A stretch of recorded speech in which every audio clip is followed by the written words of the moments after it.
So we're going to make these drills static to give us an opportunity to practice them. Okay? So there's a lot of karate that is standing, he grabs my wrist, so that the other side.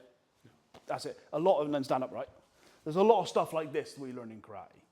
Okay? It's very unnatural, very unrealistic. Okay? So we're going to try and pull away from this by doing it from a stance as if we were playing for grips. Okay? We're assuming here that there are no punches being thrown. Okay? So again, we're making this a focus exercise, because if I start grabbing, there's nothing that stops Jamie from just socking me in the face, right? So the first one we're going to do is we'll start with an easier one. We'll start with the one we were doing, a cross hand grab, pressing on the hand, going around and up, fingers across the forearm, keeping this one pressed, pushing the fingers down, and dropping your partner down, okay? We'll start with this one and we'll build from that, okay? So this is an application for, Tekki Shodan, okay? For the first move of Tekki Shodan. So if he grabs my wrist, I'm pressing on here, okay? Now, if I do it dead on in front of him, he's gonna see it coming, okay? So I've got to do something. So if we're in a stance and he grabs, my hand's low and he grabs, I've got an opportunity here to put something quite technical in, but I've got to throw the body around a little bit. If I start keeping it really tight, he's going to start reacting. So I need to pull him off. So I'm going to press, I'm going to pull him towards me, and then come round, okay? So in pressing his hand, I'm also controlling the angle of his wrist. If I can push it in a little bit, I control the angle of his elbow, as well as the angle of his shoulder, okay? If I get all of this right, the only thing that stops his elbow, because he'll react by trying to lift his elbow. The only thing that's stopping that is my hand. So presumably, if he wants to get out with that elbow flaring up, I want to drop it the opposite direction, okay? So all I'm going to do with my fingers is just push down. And it's not strength, it's just technique, okay? If this is tight, if I do it from here, it's going to be very difficult to do it, okay? I've got to control the angles, okay? So try this one, okay? And then there's an alternative if it doesn't work, because there is always a chance it won't work, okay? So cross hand grab. So ideally from a stance, okay, as opposed to drilling this, okay?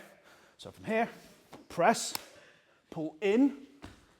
So I want to pull him in because I'm going to go back towards him. A bit like when we do takedowns. When we do takedowns, we push the partner away and then pull him towards us. Or we pull him towards us and then we push him away for the takedown. So I want to go towards him, so I'm going to pull away and then towards him. So he's already kind of going down, okay? If I wasn't controlling that hand, this isn't going to work, yeah? And he'd let go. So I've got to press, and I'm not pressing on the wrist, I'm pressing on the hand. Because in pressing on the hand, I'm controlling the wrist. If I put my hand on the wrist, I'm not controlling the angle. See what I mean? So, yeah, good point, yeah. So move your hand around. I'm not controlling the angle of the wrist, because I'm holding the wrist.